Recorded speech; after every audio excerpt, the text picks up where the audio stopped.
जय Hind everyone. This is Priyanshu Pandey और मैं आप सभी का एक बार फिर से स्वागत करता हूं परीक्षागढ़ चैनल में, जहां पर हम सभी सरकारी कॉम्पिटिटिव एग्जाम्स का समाधान करते हैं। जैसा कि हमने 2 दिन पहले पढ़ा था लोकल विंड्स के बारे में, ठीक है, ये क्लास उसी की कंटिन्यूएशन में रहेगी। तो हमने पिछले क्लास में पढ़ा था लोकल विंड्स। पहले तो हमने सी ब्रीज और sea breeze, land breeze, mountain breeze, valley breeze, इन चारों चीज़ों के बारे में पढ़ा था। फिर हमने पढ़ा रीजनल जो लोकल विंड्स होती हैं, उसमें दो तरीके की लोकल विंड्स होती हैं। एक तो तुम्हारा आपका हो गया हॉट लोकल विंड्स, एक हो गया कोल्ड लोकल विंड्स। अब हमने जो ये लोकल विंड्स हैं वो कॉन्टिनेंट वाइज पढ़ी थी, और कल हमने कॉन्टिनेंट्स में क्या क्या पढ़ा था। कल हमने आई एम सॉरी 2 दिन पहले हमने पढ़ा था नॉर्थ अमेरिका, साउथ अमेरिका और अफ्रीका के लोकल विंड्स के बारे में। चलिए एक बार फटाफट रिवाइज कर लेते हैं, ठीक है। तो नॉर्थ अमेरिका में कौन कौन सी थी? चिनूक, जिसे हम स्नो ईटर भी कहते हैं, रॉकी माउंटेन्स के स्लोप्स पे चलती है ये, ठीक है, बर्फ को पिघला देती है और एग्रीकल्चर के लिए काफी फायदेमंद होती है, ठीक है। फिर दूसरा हमने पढ़ा था सेंटा एना, जो कि कैलिफोर्निया में बहती है ना, या सदर्न कैलिफोर्निया में, और ये भी एक गर्म हवा है जस्ट लाइक चिनूक, ठीक है। अब रही बात ब्लिजर्ड की। ब्लिजर्ड क्या थी? ब्लिजर्ड एक्चुअली में स्नो स्टॉर्म्स को हम लोग बोलते हैं, जो कि जनरली जो पोलर रीजन से आ रही ठंडी हवाओं को डिनोट करती हैं, और ये कनाडा, यूएसए, साइबेरिया ऐसी जगहों पे पाई जाती हैं ये ठंडी हवाएं हैं, ठीक है। ये हो गया नॉर्थ अमेरिका के बारे में। साउथ अमेरिका में हमने सिर्फ एक विंड के बारे में पढ़ा था, और वो था पेम्पेरो, यानी कि ये भी एक ठंडी विंड थी। और पेम्पेरो को मैंने किससे रिलेट किया था, याद करिए, पैम्पस, ठीक है। अर्जेंटीना के ये आप देख सकते हैं, अर्जेंटीना के आसपास ये, हाँ, ये अर्जेंटीना के आसपास ये विंड बह रही है ना।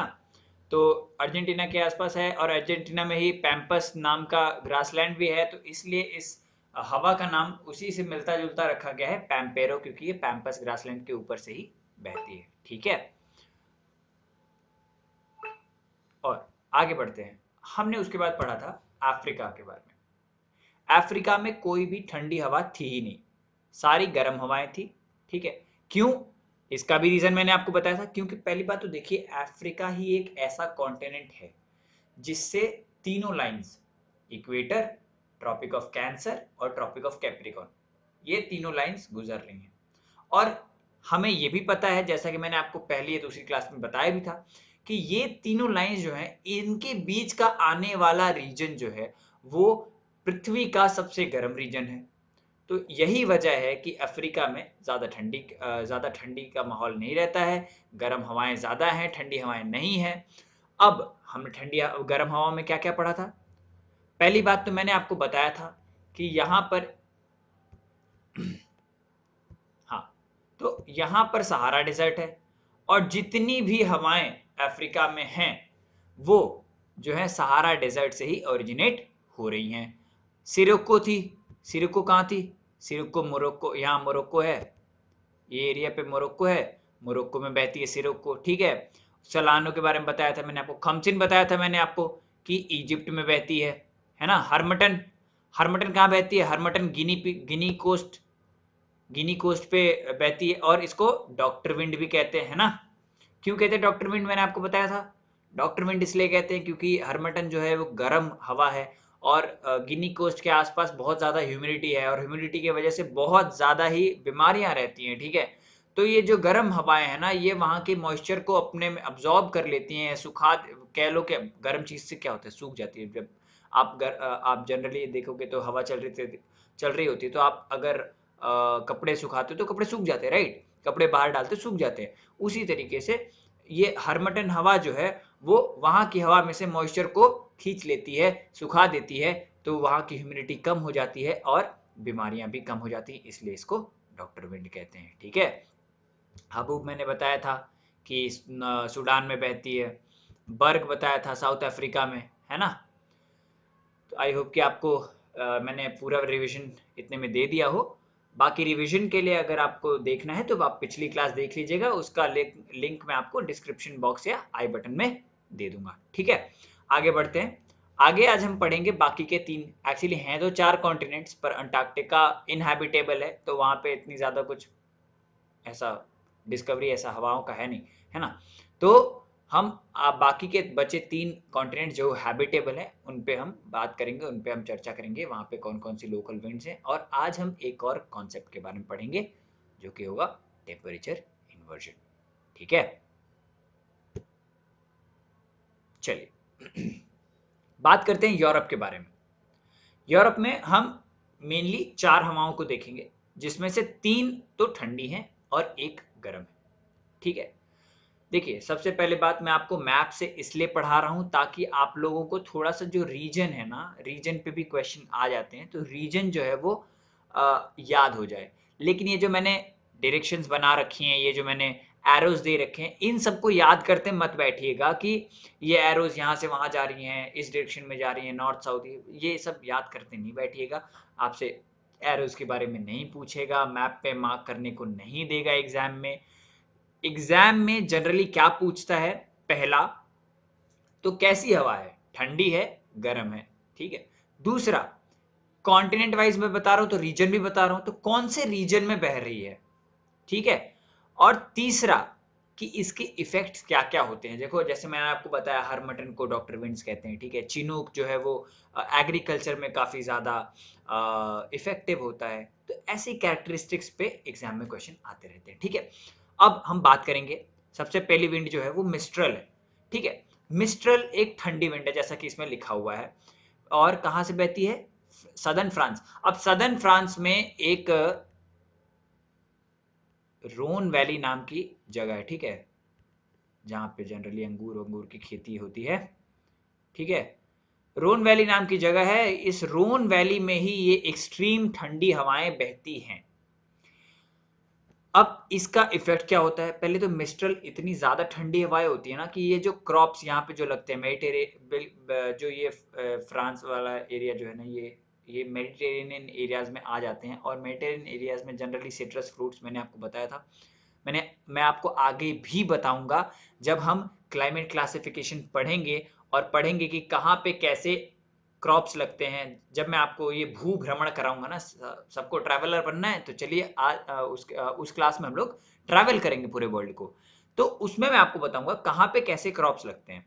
फिलहाल के लिए आप ये जान लीजिए कि रोन वैली में जो है ना, जनरली सिट्रस फ्रूट्स यानी कि संतरे, संतरे हो गया, मौसमी हो गया, अंगूर हो गया, खट्टे खट्टे फ्रूट जिन्हें बोलते हैं, विटामिन सी जिनमें पाया जाता है, उन्हें सिट्रस फ्रूट बोलते हैं। तो उन सिट्रस फ्रूट्स की खेती होती है। ठीक है, अब सिट्रस फ्रूट्स की खेती होती है, तो ये मिस्ट्रल इतनी ज्यादा ठंडी हवा है ना कि ये सारे क्रॉप्स को ना जमा देती है, फ्रीज कर देती है, जिसकी वजह से काफी भारी नुकसान होता है खेती में। और यही वजह है कि मिस्ट्रल को इंजूरियस टू एग्रीकल्चर भी बोला जाता है। ठीक है, ये याद रखिएगा, ये जो है इंजूरियस टू एग्रीकल्चर है। अब बोरा क्या है, बोरा एक ठंडी हवा है जो कि एड्रियाटिक सी के आसपास बहती है। ठीक है, इससे ज्यादा इसके बारे में जानने की जरूरत नहीं है। बोरा एक ठंडी हवा है जो कि एड्रियाटिक सी के आसपास बहती है। फिर आते हैं हम लेवांटर के बारे में। लेवांटर भी एक ठंडी हवा है जो कि वेस्टर्न मेडिटेरेनियन सी और सदर्न फ्रांस में बहती है। ठीक है, अब हम बात करेंगे, मिस्ट्रल की बात कर ली हमने, बोरा की बात कर ली, लेवांटर की बात कर ली, हम बात करेंगे एक और इंपॉर्टेंट हवा की, वो है फोहन, FOEHN।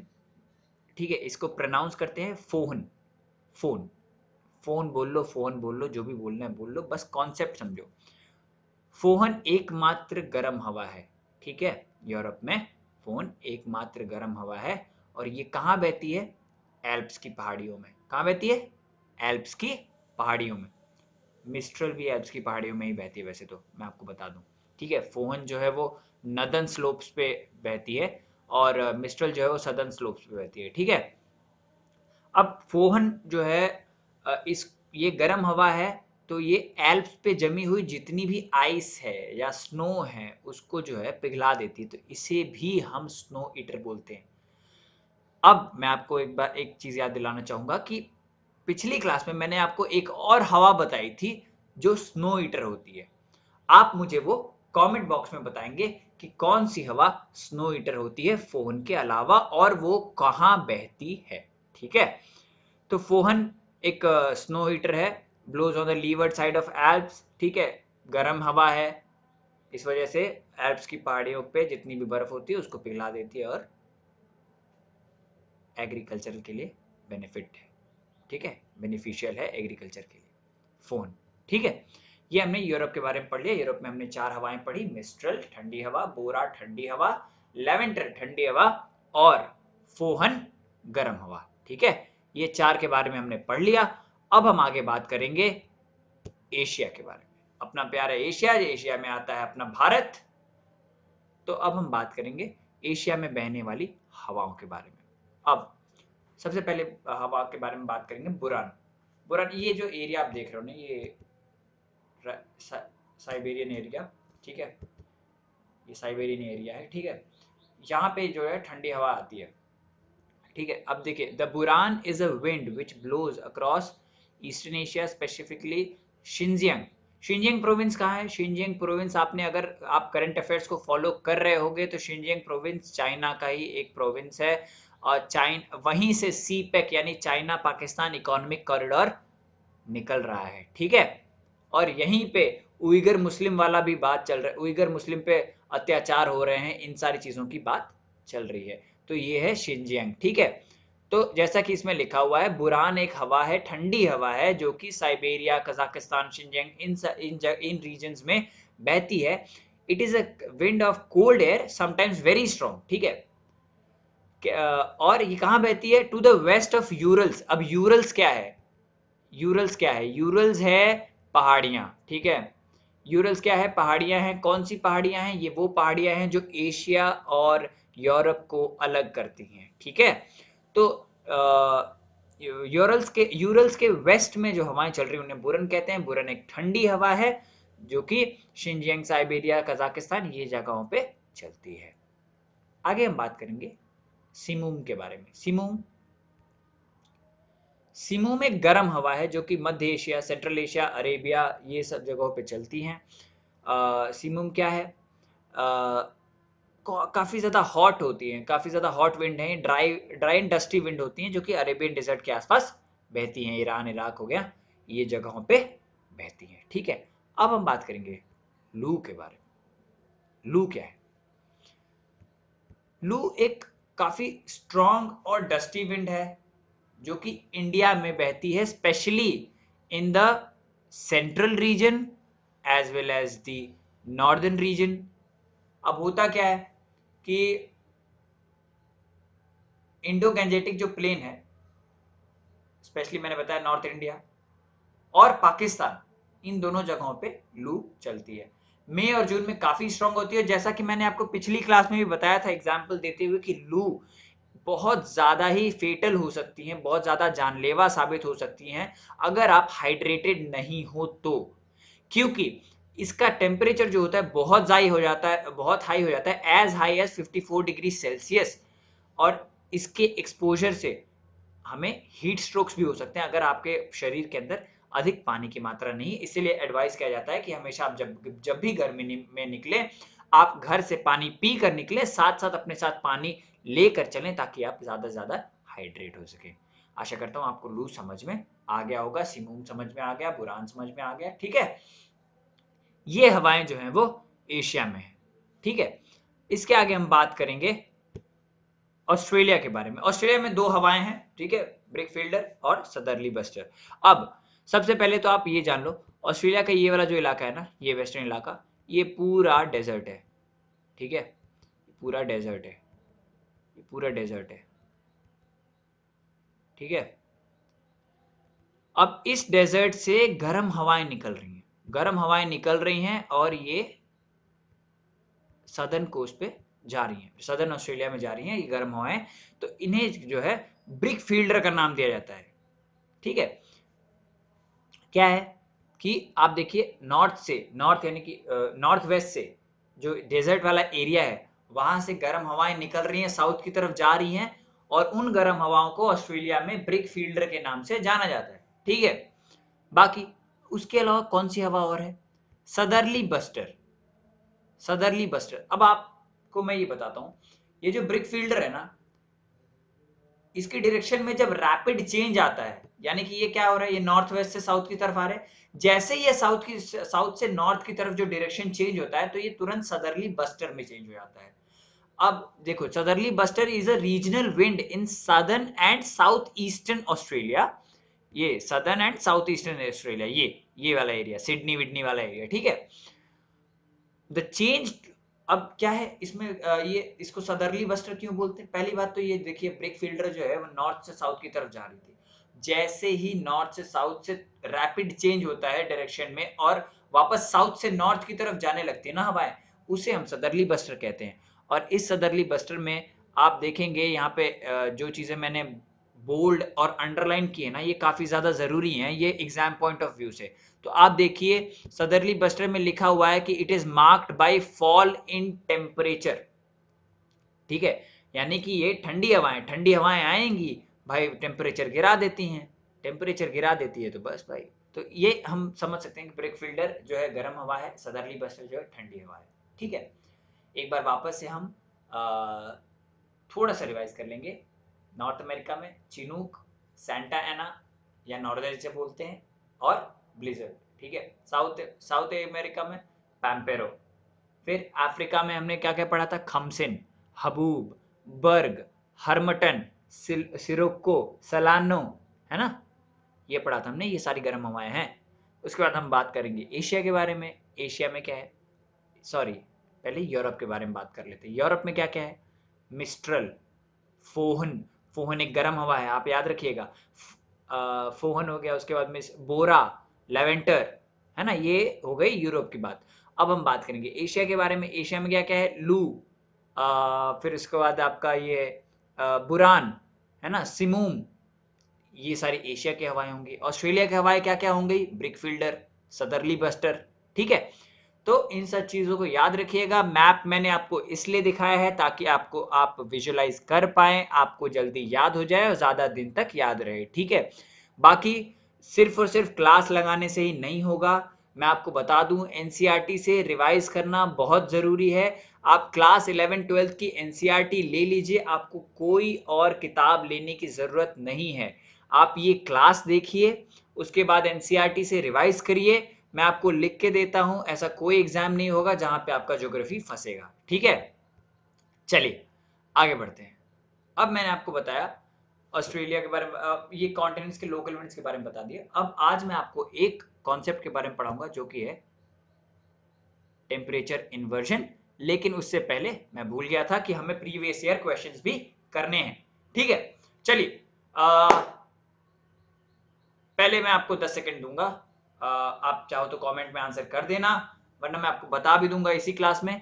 चलिए प्रीवियस ईयर क्वेश्चन पहला जो है, ये सीडीएस का क्वेश्चन है कि which one of these is, sorry मेरे शायद टाइपिंग मिस्टेक हो गया, which one of these are not correct, is या are not correct regarding chinook, ठीक है। चिनूक से रिलेटेड ये चारों बातें जो हैं, इन चारों बातों में से कौन सी ऐसी बात है जो गलत है और जो मैंने आपको नहीं बताई? अगर होती तो मैं आपको बताता जरूर, तो अगर मैंने आपको नहीं बताई है तो वो नहीं होगा, और वो नहीं होगा तो वही गलत होगा, ठीक है। हमेशा एक चीज याद रखिए, क्वेश्चन को जितना ज्यादा ध्यान से पढ़ेंगे उतना ही ज्यादा आसानी होगी आपको आंसर ढूंढने में। जनरली बच्चे क्या करते हैं कि क्वेश्चन पढ़ लिया, विच one of these is not correct, not नहीं देखा और करेक्ट पे टिक लगाकर चले आए, ठीक है। नॉट देखना बहुत जरूरी होता है। चल खैर चलिए, Chinook, these are local winds. हाँ भाई, लोकल विंड्स के चैप्टर में पढ़ रहे हैं तो भाई चिनूक लोकल विंड्स है। दे बेनिफिट एग्रीकल्चर, मैंने आपको बताया था, इनसे एग्रीकल्चर का बेनिफिट होता है, ठीक है। Bring rain, bring a lot of rain with them,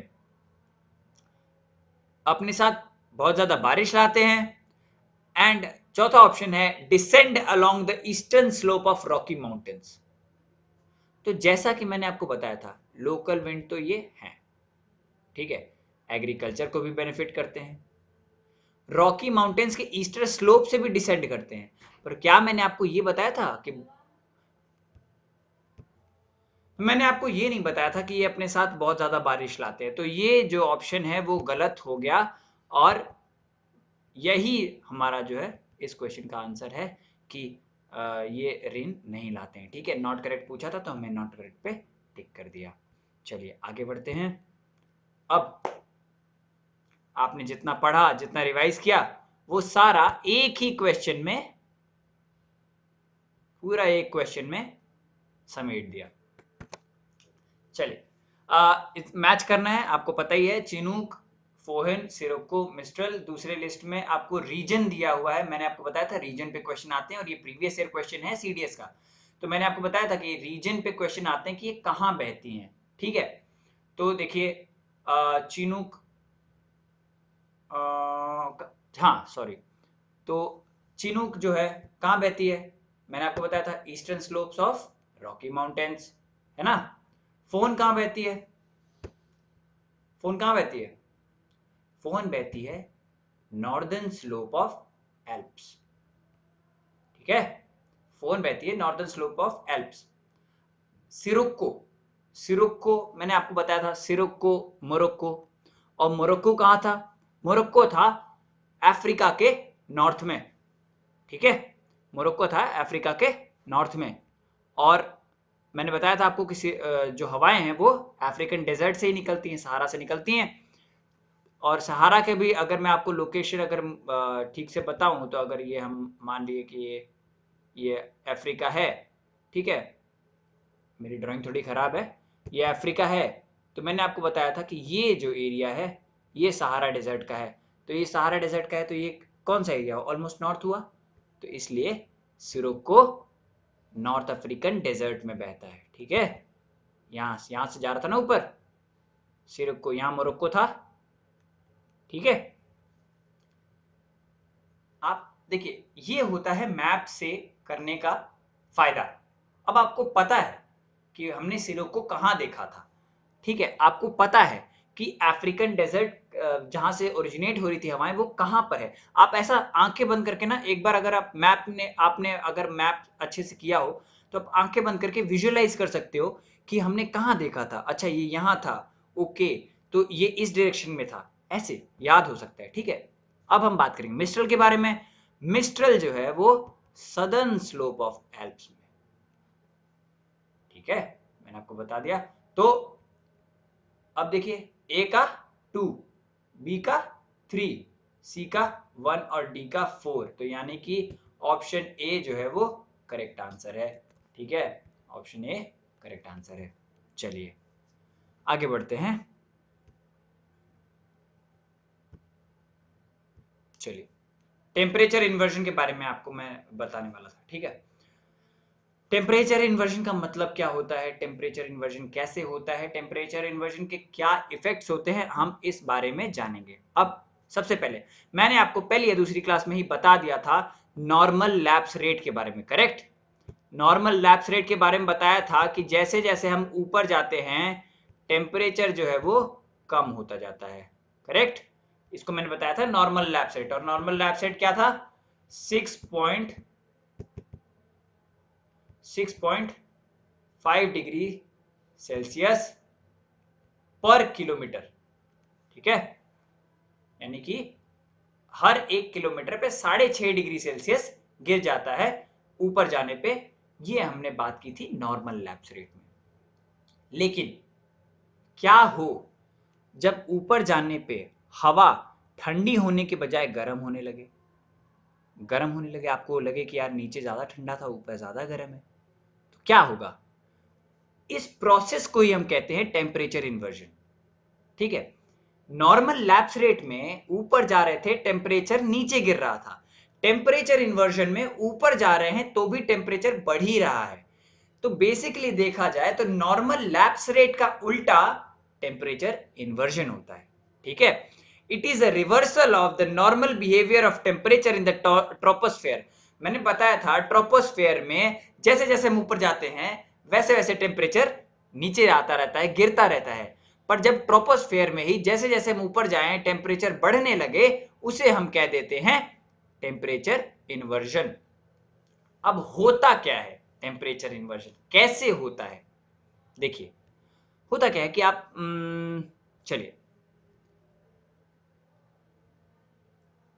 अब जमीन पे देखिए, सोचिए जमीन पे जो है गर्म हवाएं हैं, ठीक है, गर्म हवाएं हैं, इसको मैं एच लिख दे रहा हूं ताकि आपको हॉट पता चले। और ऊपर जो है वो ठंडी हवाएं हैं, तो यहाँ पे मैं कोल्ड लिख दे रहा हूँ। होता क्या है कि ये जो कोल्ड हवाएं है ना, इनकी डेंसिटी ज्यादा होती है, और डेंसिटी ज्यादा होती है तो ये सिंक करने लगते हैं, और हॉट एयर यानी कि वार्म हवाएं, जो गर्म हवाएं हैं, उनकी डेंसिटी कम होती है, तो वो ऊपर की तरफ they tend to rise above, तो ऊपर की तरफ जाने की कोशिश करते हैं। यही वजह है कि टेम्परेचर इन्वर्जन होता है जब कोल्ड एयर मास, इसको हम कहते हैं एयर मास, ठीक है, एक ही जगह पे बहुत सारी इकट्ठी हवाएं एक तरीके का कैरेक्टरिस्टिक दिखाने वाली हैं तो उन्हें हम एयर मास कह देते हैं। यानी कि मान लीजिए कि इस पूरे कमरे में अगर ठंडी हवा भर जाए तो उसे हम कह देते हैं कोल्ड एयर मास, अगर गर्म हवा भर जाए तो उसे कह देते हैं हम हॉट एयर मास। तो क्या होता है कि जब कोल्ड एयर मास नीचे आ जाती है और रिप्लेस कर देती है हॉट एयर मास को, यानी कि हॉट एयर मास ऊपर चला गया, तो टेम्परेचर इन्वर्जन हो जाता है। ठीक है, अब टेम्परेचर इन्वर्जन कॉमन तो है, पर इसके लिए भी कुछ केसेस चाहिए होते हैं जहां पे ये हो सके। ठीक है, आशा करता हूं आपको टेम्परेचर इन्वर्जन समझ में आया हो। नहीं समझ में आए तो आप मुझे कमेंट बॉक्स में जरूर लिखिएगा, मैं आपको एक बार वापस से इसकी क्लास ले लूंगा, मुझे कोई दिक्कत नहीं है। ठीक है, मैं फिर से आपको एक बार वैसे समझा देता हूँ टेम्परेचर इन्वर्जन क्या होता है। नॉर्मल लैप्स रेट मैंने आपको बताया था, नॉर्मल लैप्स रेट में ऊपर हम जैसे जैसे हाइट पे जाते हैं टेम्परेचर गिरता जाता है। सेम कंडीशन अगर उल्टी हो जाए, नॉर्मल लैप्स रेट के उल्टा हो जाए, तो जैसे जैसे हम ऊपर जाएंगे टेम्परेचर भी ऊपर जाए यानी बढ़ता रहे, उसे हम टेम्परेचर इन्वर्जन कह देते हैं। ठीक है, अब टेम्परेचर इन्वर्जन का मैंने आपको बताया कि कोल्ड एयर मास ऊपर रहती हैं, हॉट एयर मास नीचे रहती हैं। कोल्ड एयर मास की डेंसिटी ज्यादा होती है तो वो सिंक करती है, नीचे नीचे की तरफ आती है, और हॉट एयर मास की डेंसिटी कम होती है तो वो ऊपर की तरफ जाती है। तो इस तरीके से ये दोनों अपने प्लेसेस को इंटरचेंज कर देते हैं। इसलिए जैसे जैसे हम हाइट में ऊपर जाते हैं तो हॉट एयर मास ऊपर पहुंच चुका होता है, इसलिए हमें टेम्परेचर इन्वर्जन देखने को मिलता है। मगर इसके कॉजेज क्या हैं? कुछ तो कॉजेज होंगे टेम्परेचर इन्वर्जन के, क्योंकि नॉर्मल टाइम पे तो हमें टेम्परेचर गिरता हुआ दिखाई देता है। तो सबसे पहला कॉज है long winter nights, cloudless and clear sky. चलिए ये दोनों ना एक साथ आप रखिएगा, ठीक है, ये दोनों आप एक साथ रखिएगा।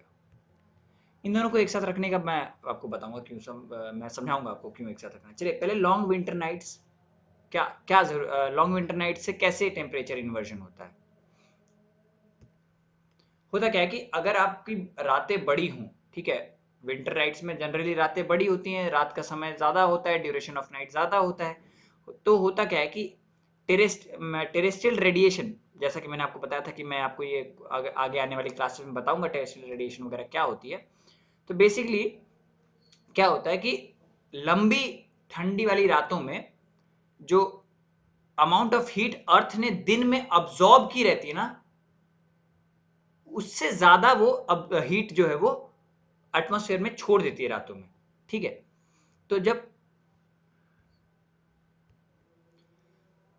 तो अब जब जितना हीट अब्सॉर्ब किया था उससे कहीं ज्यादा हीट जो है उन्होंने छोड़ दिया।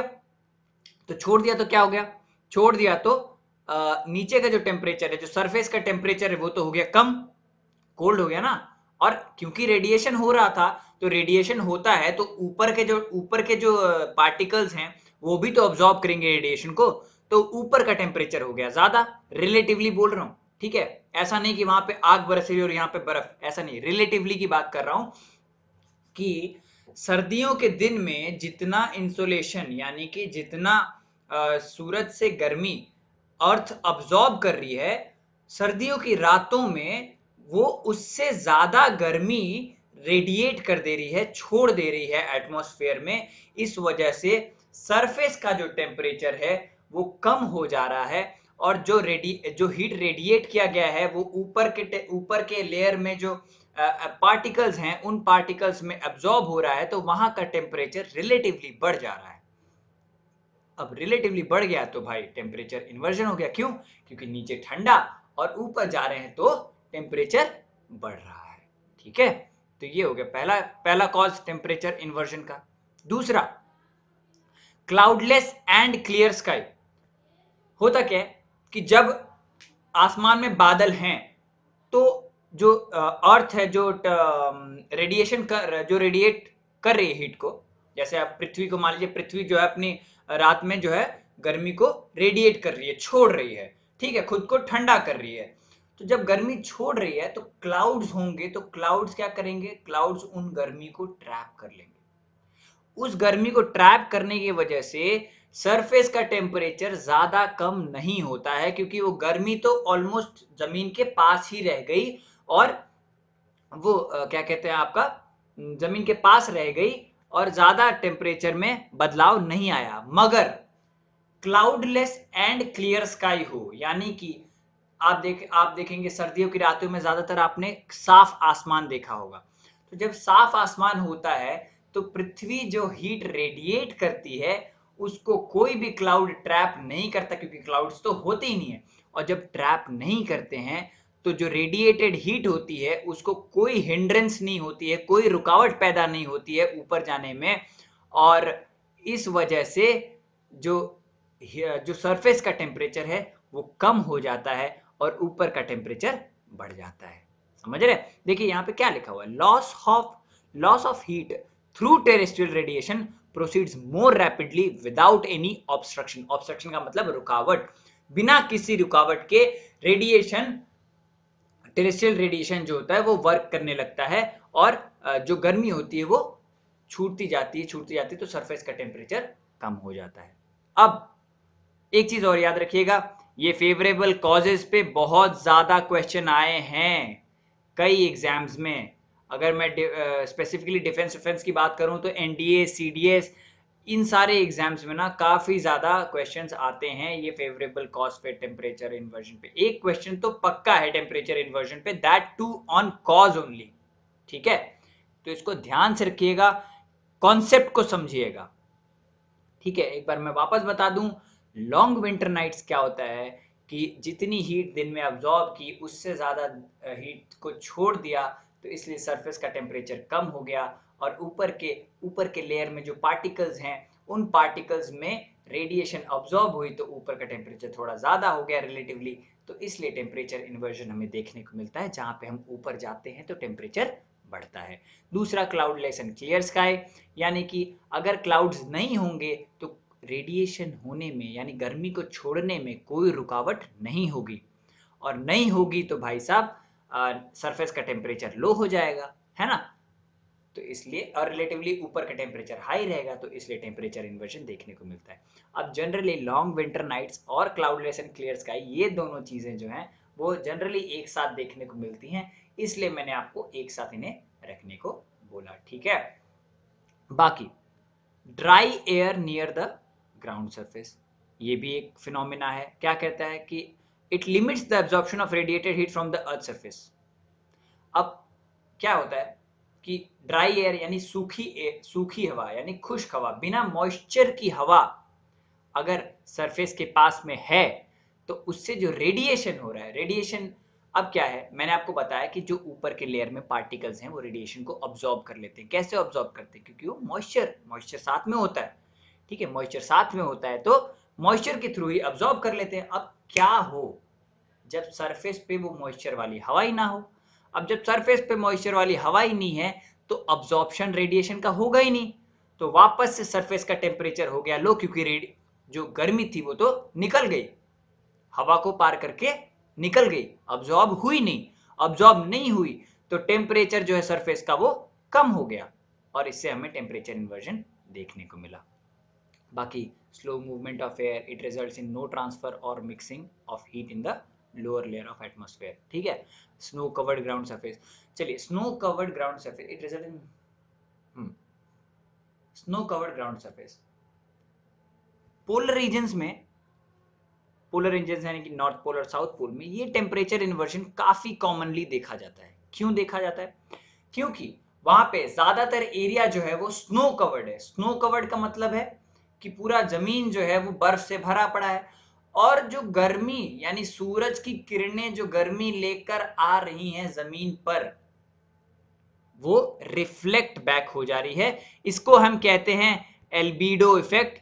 शायद मैंने आपको पिछली क्लासेस में पढ़ाया हो, अगर नहीं पढ़ाया तो मैं आपको वापस से बता देता हूं एल्बिडो इफेक्ट क्या होता है।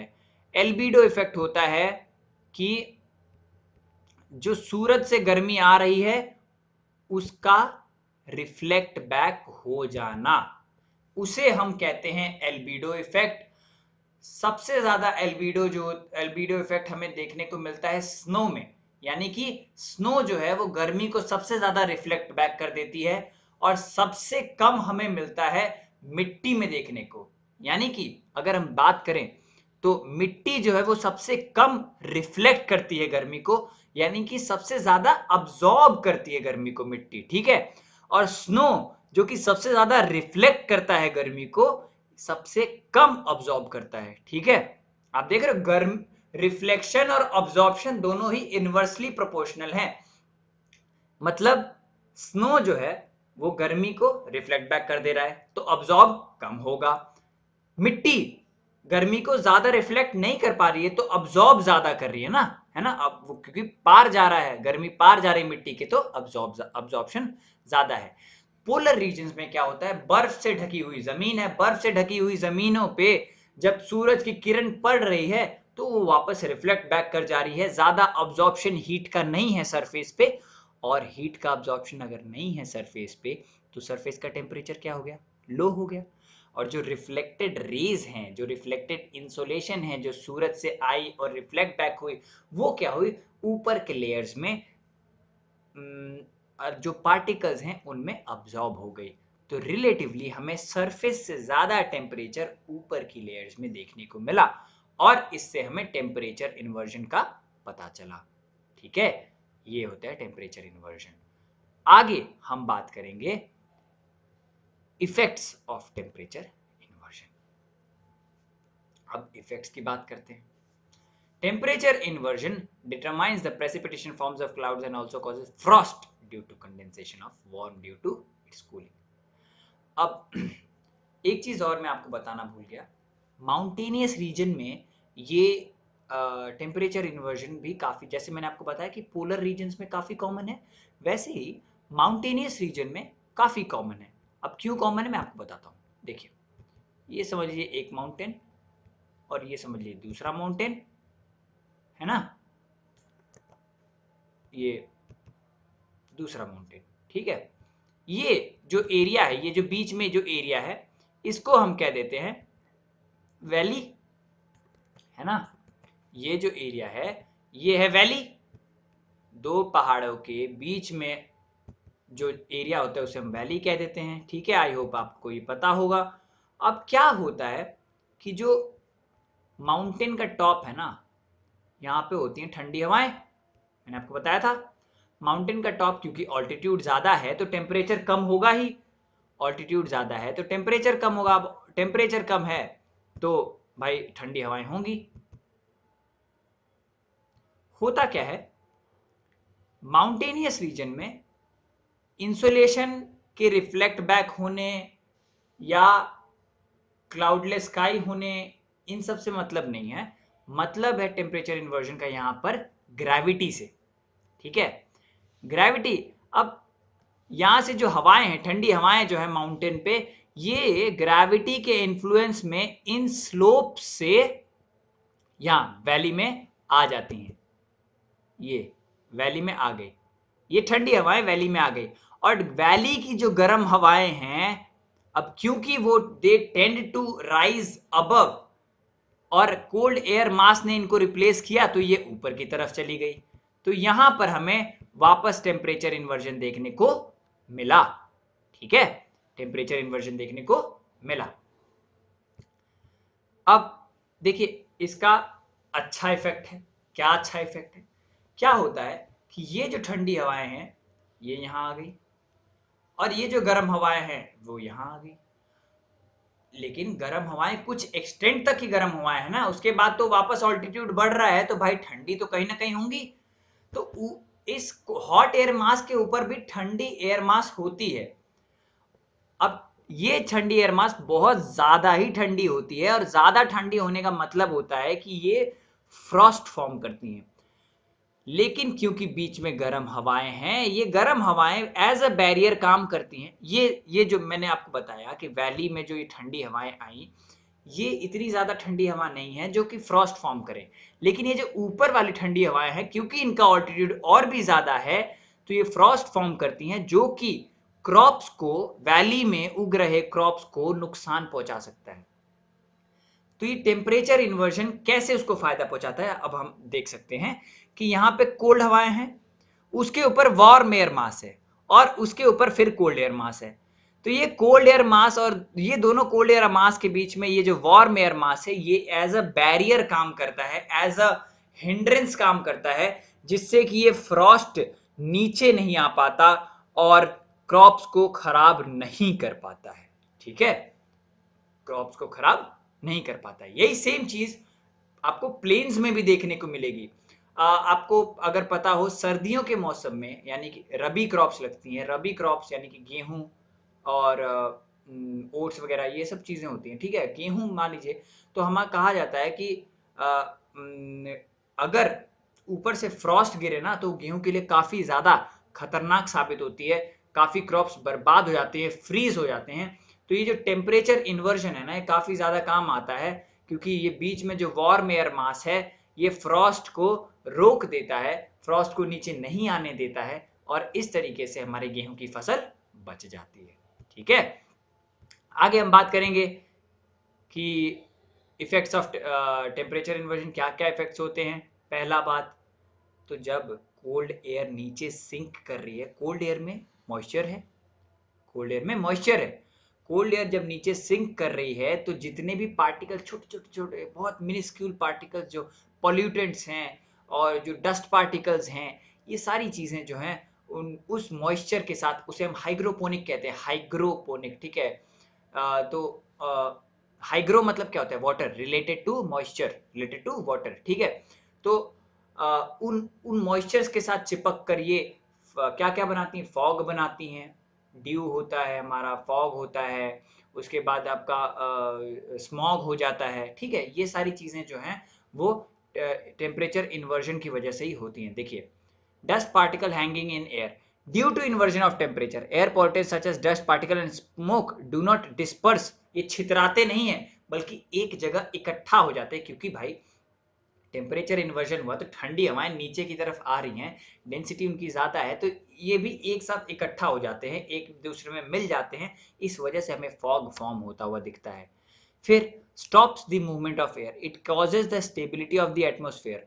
जब भी टेम्परेचर इन्वर्जन होता है, तो एंटी साइक्लोनिक माहौल बनता है। एंटी साइक्लोनिक माहौल का मतलब हम अगले क्लास में पढ़ेंगे, जहां पे मैं आपको टर्शरी विंड के बारे में पढ़ाऊंगा, साइक्लोन के बारे में पढ़ाऊंगा, तो वहां पे हम बात करेंगे एंटी साइक्लोनिक माहौल के बारे में। जहां भी एंटी साइक्लोनिक माहौल होता है, वहां पर स्टेबल एटमोस्फेयर होता है, वहां पे ना बारिश होती है। देखिए, और it causes the stability of the atmosphere that stops the downward and upward movement of air, यानी कि एयर का जो सर्कुलेशन है वो कम हो जाता है, धीरे हो जाता है, रुक जाता है, और एक स्टेबल एटमोस्फेयर बन जाता है टेम्परेचर इन्वर्जन की वजह से। लेस रेनफॉल,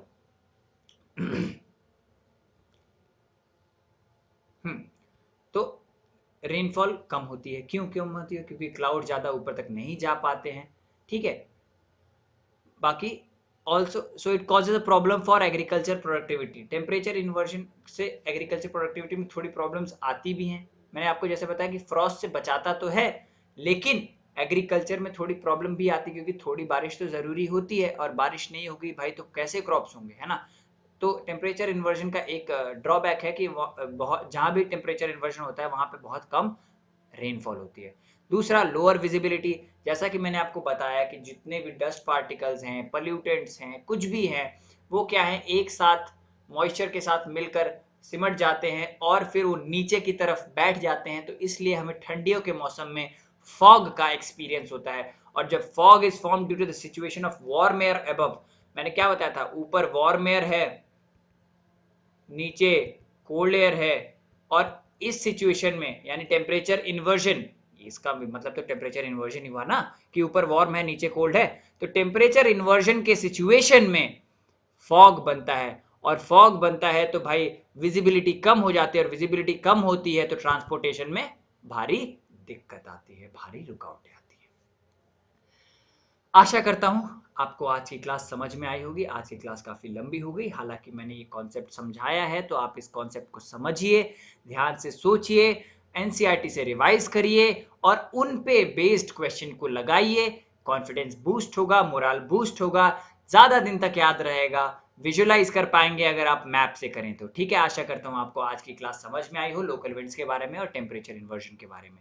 कोई भी फीडबैक हो, चाहे वो आपको अच्छा लगा हो क्लास या बुरी लगी हो क्लास, अगर बुरा लगा हो तो कहाँ बुरा लगा है, क्या लगता है आपको कि मैं कैसे इंप्रूव कर सकता हूँ, हमारी टीम कैसे इंप्रूव कर सकती है, इन सारी चीज़ों को आप हमें अपने हमें हमारे कमेंट्स में लिखकर बता सकते हैं। आपका वैल्यूएबल फीडबैक जो है बहुत ज़्यादा इंपॉर्टेंट है हमारे लिए, क्योंकि हमारी नई टीम है तो हम इम्प्रूव करना चाहते हैं अपने आप को। ठीक है, तो आप कमेंट्स में ज़रूर बताएं कि क्या हमें इम्प्रूव करना चाहिए, कैसे हमें पढ़ाना चाहिए। साथ ही साथ जितने भी मैंने क्वेश्चंस पूछे हैं उनका भी आंसर दीजिएगा। तब तक के लिए जय हिंद, जय भारत।